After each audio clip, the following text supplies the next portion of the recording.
Assalamualaikum warahmatullahi wabarakatuh. Selamat datang di channel Gelas Kosong. Sebelum menonton, kosongkan dulu gelasmu. Mari belajar lebih banyak. Assalamualaikum warahmatullahi wabarakatuh. Selamat siang teman-teman semuanya. Saat ini kita telah kedatangan tamu narasumber kita yang sangat luar biasa. Saya kenal beliau. Kemudian kita akan coba diskusi bagaimana menulis esai LPDP dari perspektif praktisi. Karena sebelumnya kita udah bahas nih gimana nulis esai dari perspektif akademisi gitu. Kebanyakan teman-teman itu nulis esainya mau jadi dosen. Nah, kali ini kita akan coba bahas gimana cara nulis esai dari perspektif orang yang udah kerja gitu. Nanti mau kerjanya nggak jadi dosen gitu sih simpelnya. Nah, kita udah kedatangan Kak Lukasma, SE. Ini adalah analis di Pemkab Kupang ya Mas Bro ya. Ya, Nah, benar sekali. beliau analis di Pemkab Kupang, Nusa Tenggara Timur. Nah, beliau juga sedang um, mencari LOA untuk melanjutkan studinya di S2 nanti. Nah, ini merupakan salah satu keunggulan dari beliau. Kenapa? Karena beliau baru saja menjadi Ordi LPDP. Tentu ini akan sangat relevan di tahun 2024 nanti gitu. Nah, mungkin itu dari saya memperkenalkan Mas Bro kita, Mas Lukas. Nah, mungkin Mas Lukas bisa ceritain nih dikit siapa sih Mas Lukas ini gitu. Silakan Mas. Baik, terima kasih atas waktunya. Pertama-tama tentu saya menyampaikan hormat yang luar biasa karena diundang secara khusus dari Kakak URD yang lagi ongoing, sukses studinya. Nah, di sini Amin. perkenalkan nama lengkap saya Lukas Ma, SE tentunya.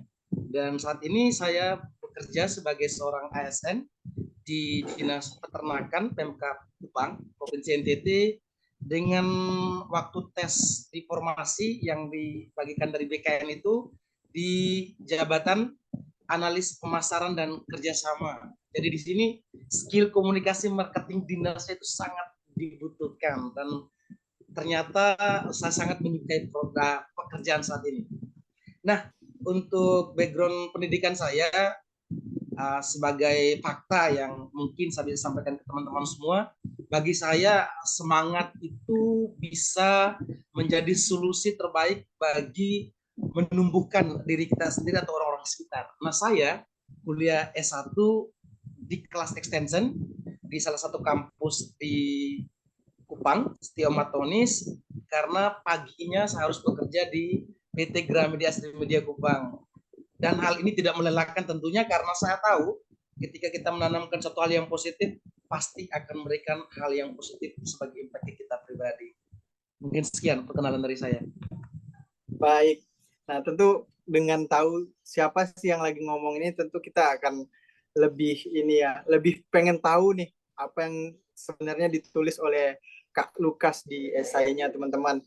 Nah, mungkin Kak Lukas, kita hari ini kita akan diskusi nih tentang gimana Kak Lukas nulis esai LPDP gitu. Nah, Siap. Kak Lukas bisa ceritain Kak Lukas apa namanya? Apa aja sih poin yang Kak Lukas tulis di esai, kemudian gimana apa poin-poin apa saja yang Kak Lukas tekanin nih buat kita-kita nanti yang mau nulis esai dari yang backgroundnya praktisi juga kayak Kak Lukas gitu. Oke, Monggo Kak. baik. Nah, siap. Terima kasih. Nah, untuk dari kami yang praktisi yang sudah mengenal dunia kerja beberapa tahun, lalu beranikan diri untuk mengikuti tes LPDP ini, tentu memiliki perbedaan dengan teman-teman yang mungkin akademisi dan hal yang korelate sama hal itu seperti itu. Nah, untuk di praktisi sendiri, yang pertama kita harus paham bahwa esai itu adalah bagaimana kita menarasikan diri kita secara perspektif diri sendiri untuk personal branding. Untuk penting yang pasti harus kita pahami bahwa sebagai daya tarik dasarnya nih paling penting, entah kita sudah bekerja lama ataupun baru dalam perusahaan atau instansi manapun, apapun harus kita memaksakan diri untuk menyukai apa itu literasi. Karena esai itu sangat akrab atau sangat dekat dengan tulis menulis dan baca membaca. Nah, poin-poin Ya, itu tentu dari praktisi itu sendiri ya. Bagaimana kita melakukan atau membawa diri kita sendiri sepak terjang untuk mendapatkan pekerjaan tersebut, terus meningkatkan value dirinya kita agar bisa bertumbuh di pekerjaan kita lakukan secara efektif dan efisien, dan menjadi pribadi yang positif. Tentu ada juga kegagalan, ada juga kesalahan yang kita lakukan, tapi yang dibutuhkan di sini kita menyampaikan solusi apa yang kita hadirkan, problem solving nih, problem solving, terus nanti kita dikenal sebagai seorang problem solver. Kurang lebihnya seperti itu generalnya, Kak. oke Kak. Kalau misalnya Kak Lukas mau langsung konkretnya seperti apa, silakan Kak. Bisa share screen atau gimana? Oke, siap. Baik, saya langsung untuk penjelasan share screen ya. Ya, nanti kita coba bahas setelah poin-poin Kak Lukas sampaikan gitu. Siap. Nah, esai itu kan mudah sekali kita pahami nih, daya tarik personal branding dari diri kita sendiri. Tapi kita harus sadar, segala hal apapun, tentang apapun, kita harus tahu asal muasal tentang hal atau produk atau apapun itu yang akan kita tekuni, akan kita lakukan. Di sini saya sengaja menyampaikan tentang sejarah esai. Karena dari sini kita akan benar-benar bisa membatasi esai yang dimaksudkan ini apa. Nah, untuk beasiswa LPDP sendiri tentunya punya aturan tersendiri. Jadi alangkah baik nanti teman-teman praktisi atau teman-teman lainnya harus bisa membedakan ada 4 tipe esai, ada deskriptif, ada expository, ada narasi, ada dokumentasi. Nah, ini bisa kita pelajari, dan itu Kak Arman, Kak Dani maksud saya, kita tuh harus benar-benar apa kayak untuk riset dari segala sumber tuh penting sekali. Ya. Iya, karena kalau kita hanya membatasi diri dari 1-2 sumber informasi, kadang valid mungkin, tapi kevalitan yang dalam arti untuk benar-benar yang harus kita ikuti kadang belum tentu juga. Jadi menurut esai itu sebenarnya kalau kita secara harafiahnya tuh menulis indah, karena menciptakan daya tarik, karena korelasinya dengan sastra. Oke Kak. Ya, ini menarik nih Kak, saya tanggapin. Ya. Oh, Kak Lukas ini begitu sebelum menulis esai ya teman-teman, kita lihat Kak Lukas itu coba mencari dulu nih esai yang dimaksud itu seperti apa sih kan gitu ya Kak ya. Nah, Pastinya. bahkan beliau ternyata sudah membaca esai itu dari segi sejarah, kemudian definisinya seperti apa, sehingga konsep esai yang ditarik oleh Kak Lukas itu ada gitu dari bacaannya tersebut. Ya, saya garis bawahi tadi adalah menarasikan diri kita, value diri kita secara dalam tanda kutip indah ya Kak ya. Itu mungkin sekali, lebih ke mudah dibaca, kemudian dapat poinnya, kemudian jelas gagasan yang apa yang sedang dinarasikan gitu ya Kak ya. Monggo ya. Kak, lanjut Kak. Oke. Menarik. Terus mau disampaikan juga kadang di sini kan esai ini kan 2 arah, memberi pesan secara tertulis. Nah, sebagai komunikan dan ada komunikator, dan di tengah-tengah transformasi informasi ini. Nah, informasi ini mudah dipahami oleh pendengar atau pembaca tentu karena kita menyampaikannya dengan sudah sesuai dengan kaidah, secara aturan, secara runut, dengan bahasa digunakan sudah sama-sama saling memahami apa yang harus dibahas. Seperti itu kan. Ya. Ini secara general kita mau riset dimanapun, intinya gini Kak, untuk sebagai hampir beasiswa harus benar-benar akrab dengan kata riset, karena tanpa riset kita nothing. Iya. Oke Kak. Untuk pengertian esai sendiri dimanapun kita cari pasti hasilnya ini tulisan proses yang menyajikan gagasan subjektif. Ingat, gagasan subjektif ini 2 kata tuh sudah memberikan pemahaman kita ya, gagasan subjektif personal tentang suatu masalah. Masalah kan kita tahu dong, di S1 itu kan masalah adalah kesenjangan antara harapan dan kenyataan. Dan di praktis itu kami sangat harus memahami ini, karena bekerja dimanapun Kak Dani, teman-teman semua, masalah konflik itu pasti ada. Iya. Nah, karena ini kadang nih, kalau dari segi positif dengan masalah, kami tuh dipaksa untuk lebih inovatif dan lebih kreatif. Itu dari afirmasi positif. Karena dunia kerja itu persaingannya sengit, tapi keren. Ya, ya, baik, Kak. Oh, Kak, nih nanya nih. Ya. Persoalan atau masalah yang Kak Lukas angkat di essay kemarin apa enggak?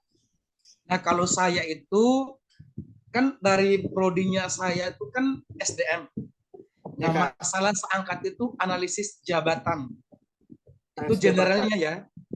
Ah, Nah, dari turunan masalahnya itu sebagai indikator utamanya adalah ternyata setelah saya mengamati selama 3 tahun di ASN, sebelumnya kan saya di Kementerian Sosial selama 3 iya. tahun, saya melihat ternyata sangat penting background pendidikan dari masing-masing calon ASN, baik itu di vertikal kementerian ataupun daerah, itu harus disesuaikan dengan pekerjaan atau tupoksi di mana dia ditempatkan. Makanya Oh, BKN itu Kak di tahun 2017 sudah langsung menentukan pilihan formasi bagi peserta tes CPNS.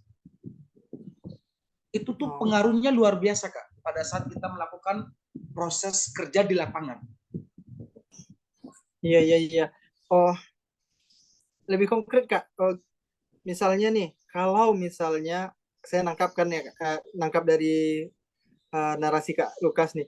Ya. Kalau misalnya orang itu tidak memahami apa yang dimaksud dengan SDM atau tidak memiliki background dengan SDM, itu dia tidak akan mumpuni orang-orang yang backgroundnya SDM ya, Kak ya.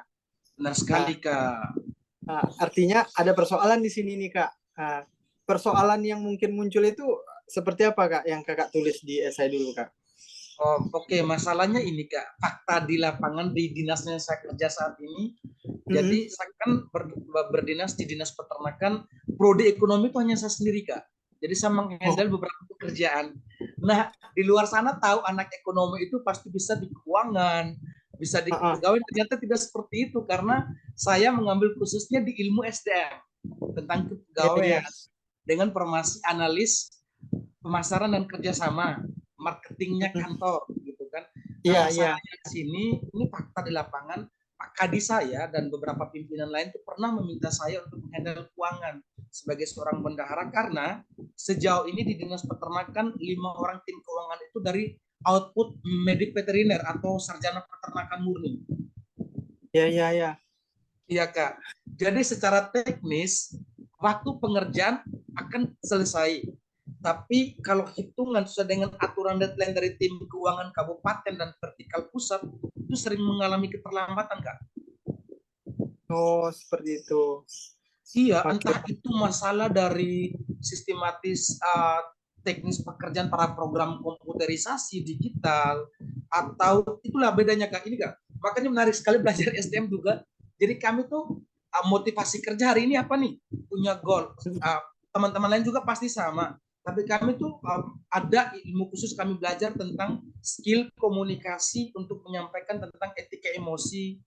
Itu jadi di dalam kemarin tuh saya sampai sempat sharing sama Pak pimpinan saya, Pak mohon maaf ini menjadi masalah di sini adalah kenapa sih tidak mencoba memberikan saran untuk merekrut teman-teman akunting atau anak IT informatika, manajemen keuangan untuk mengatasi atau menjawab tantangan permasalahan yang dihadapi di dinas sudah mungkin 5 atau 6 tahun terakhir.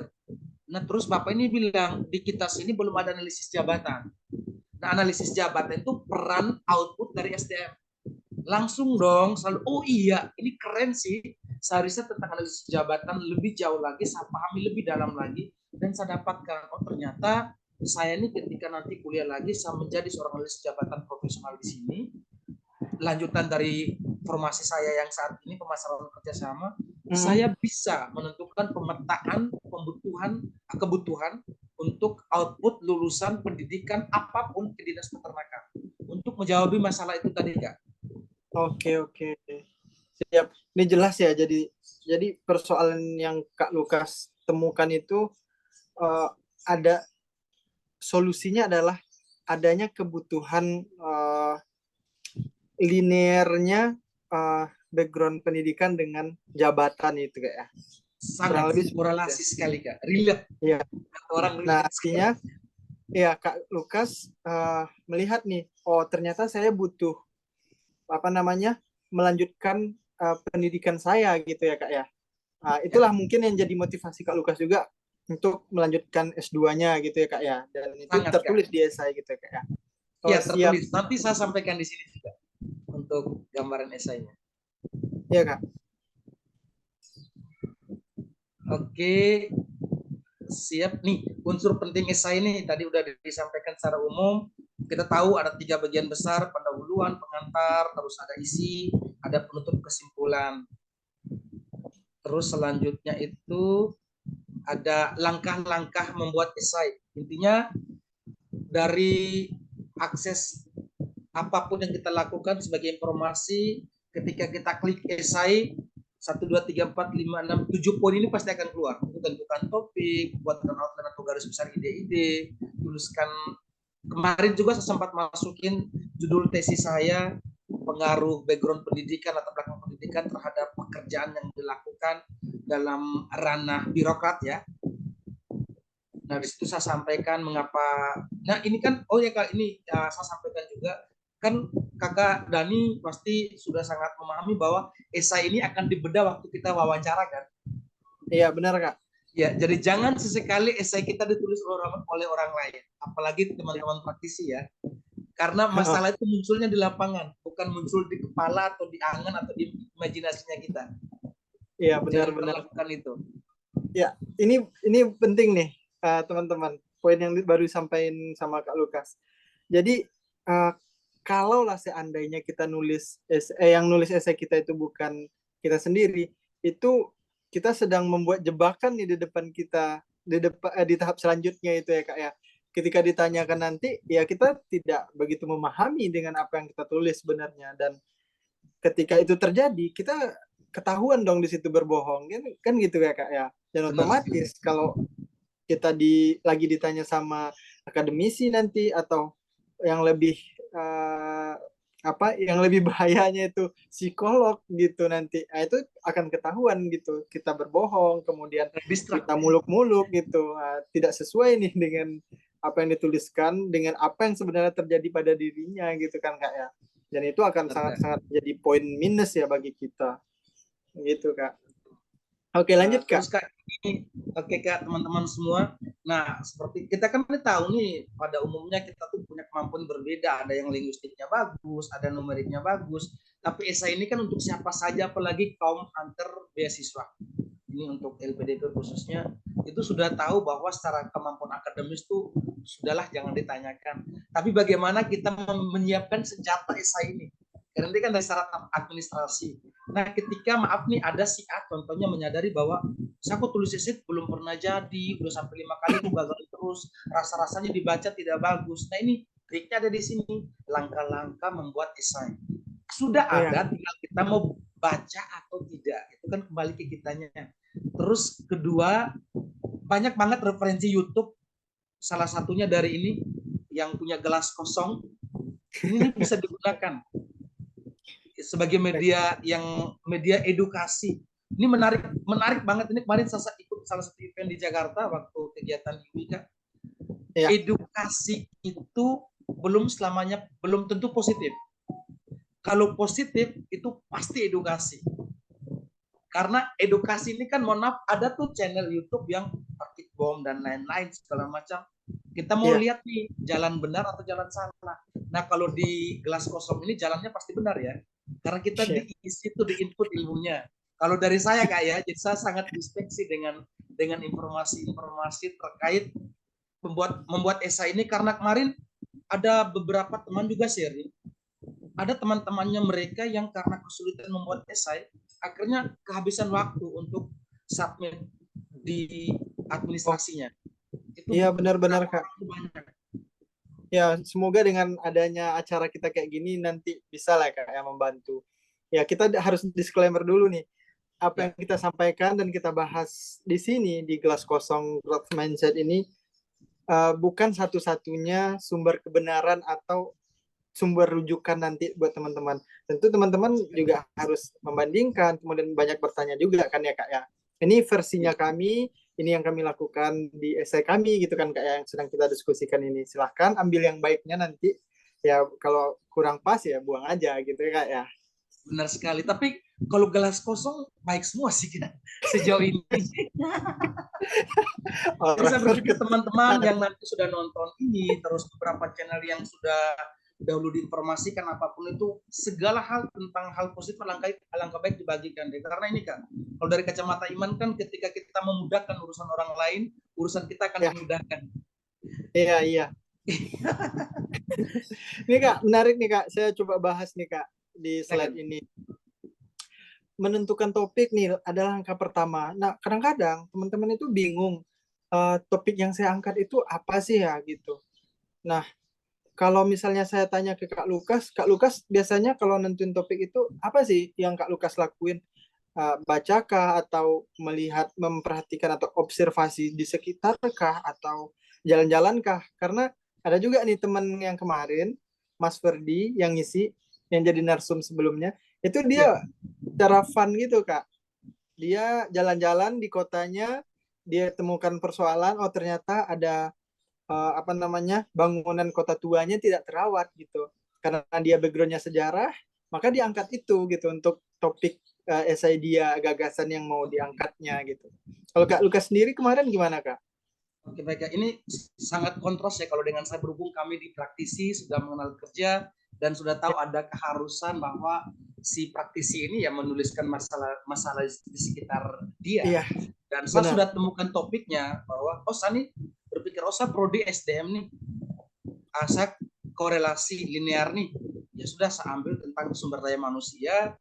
Terus setelah 3 tahun bekerja yang saya informasikan tadi Kak di birokrat itu, oh ternyata uh, saya membandingkan compare dengan beberapa tahun lalu versi BKN diinformasikan dibutuhkan sekian kuotanya tanpa ada tambahan tentang formasi jabatan, terus harus background pendidikan apa saja. Kemarin kami Kak dari perekrutan untuk analis pemasaran kerjasama tuh bisa dari 3 prodi.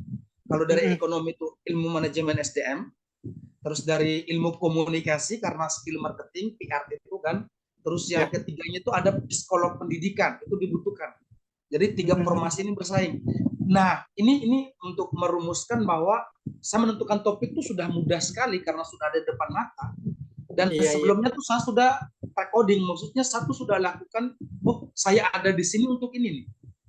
Saya kerja di sini dengan goalnya seperti ini. Jadi saya duduk diam, oh ini Kak, secara pribadi satu hal-hal seperti ini saya sangat serius Kak. Saya tidak butuh fun, saya tidak butuh play di luar sana. Yang saya tahu ketika habis bekerja saya sempatkan waktu 1 jam ketika istirahat makan siang, ambil posisi di ruangan sendiri, kadang pintu saya kunci, refresh kepala mungkin dengar instrumen 10-15 menit pertama, setelah itu saya riset semuanya, saya baca semua akses informasi tentang prodi saya, tujuan saya di magister nanti, terus tentang korelasi dengan pekerjaan saya, masalah yang saya angkat, topik saya dapatkan, ya sudah sangat memudahkan saya sih, seperti itu. Siap. Ya baik, ya, itu versinya Kak Lukas, benar sih. Karena kita beda-beda ya Kak ya, pasti. Nah ini menarik nih teman-teman. Jadi Kak Lukas itu kayak udah paham duluan nih sebenarnya apa yang akan jadi topiknya karena dia tuh ngerasain gitu, ngalamin gitu di lingkungan kerjaannya gitu. Mungkin teman-teman yang nanti backgroundnya praktisi juga kayak Kak Lukas itu juga bisa ada tinggal observasi aja nih di sekitar kita selama proses bekerja gitu. Apa sih yang jadi persoalan, apa sih yang kurang gitu, sehingga saya butuh nih untuk nambah ilmu pengetahuan ke jenjang selanjutnya gitu kan Kak ya. Benar Kak. Gitu. Untuk teman-teman praktisi itu udah tahu dong 2 konsep penting cara berpikir, analytical thinking, critical thinking. Itu tuh apalagi teman-teman yang mau goalnya kayak beasiswa apapun itu tuh sudah pasti harus kayak Kadani, kawan-kawan yang lain juga sudah paham, hanya kadang kita berbeda cara menerasikan apa yang kita pikirkan, apa yang kita mau di saat itu. Seperti itu Kak. Siap Kak. Nah ini langkah kedua, buat outline atau garis besar ide-ide Anda. Ini gimana nih Kak maksudnya Kak? Kalau dari saya, dari topik yang saya angkat itu, outline tuh garis besar ide-idenya saya kemarin itu yang saya mau angkat, saya informasikan untuk kebutuhan yang harus dilakukan dari analisis jabatan saat ini berapa orang. Saat ini jumlah ASN di Dinas Peternakan berapa orang. Terus dari masalah tentang memanage kepegawaian, memanage keuangan, apakah karena kurang SDM atau karena kurang fasilitas menunjang, dan ternyata di situ kurangnya adalah konflik itu masalah menempatkan di tim manajemen keuangan atau tim manajemen kepegawaian yang bukan prodi seharusnya. Seperti itu Kak. Jadi motivasi kerjanya mungkin tidak sekuat dengan teman-teman yang, karena sangat berpengaruh loh Kak ketika kita ini dewasa ini satu banyak banget menemukan artikel yang menuliskan bahwa apa sih pentingnya kuliah. Itu tuh hal umum loh Kak, tapi tidak semua orang tuh memahami bahwa ketika kuliah itu ya penting banget karena prodi yang kita ambil itu kita benar-benar lebih paham psikolog ya paham psikolog, seorang akunting ya dia paham banget akunting. Makanya ketika tes formal apapun itu Kak, via online atau offline dalam proses dokumen dan lain-lainnya, itu kan ada TKP, ada TWK, ada Iya. ada tes itu numerik dan lain seperti kita di LPDP, TBS. Itu tuh benar-benar melatih Kak unsur cara berpikir, logika berpikir, analogi berpikir. Seperti itu Kak. Jadi ide itu yang saya taruh untuk menjabarkan ke poin ketiga, ke Iya, iya. tesis yang akan saya angkat. Gitu Boleh Kak. dijelasin nih Kak, gitu. Jadi di poin ketiga itu saya lanjutkan bahwa dari fakta, masalah, harapan yang saya temukan di sini, saya akan mengangkatnya secara politis kan sudah ilmiah nih. Saya angkat ke masalah ilmiah, saya akan meneliti lebih jauh setelah saya menempuh pendidikan di tahap magister nanti, yakni tentang analisis jabatan kebutuhan ke instansinya saya, yakni ada loh pengaruh background pendidikan ketika menempatkan di birokrat itu tidak sesuai dengan kebutuhan. Seperti itu. Oke. Ya, artinya Kak Lukas di dalam esainya sebenarnya sudah sudah riset, kemudian sudah membuatkan tesisnya yang nanti di S2 gitu Kak ya, di esainya secara singkat mungkin ya Kak ya. Nanti poinnya apa aja gitu. Oh iya iya. 3 tahun tuh Kak, Menarik saya informasikan 3 tahun Kak, saya melakukan prepare itu karena kan saya sudah prepare nih, mau dong LPDP dari 2018 tuh saya udah cari tahu. Wow. Jadi selama itu. Respect. Iya iya iya. Tidak semudah itu ya Kak ya. Artinya teman-teman kalau yang nonton ini pun sebenarnya kan bukanya di awal tahun Kak ya biasanya. Nah, ketika sudah berniat untuk daftar di 2024, itu teman-teman dari sekarang sudah mulailah nulis esainya ya Mas ya.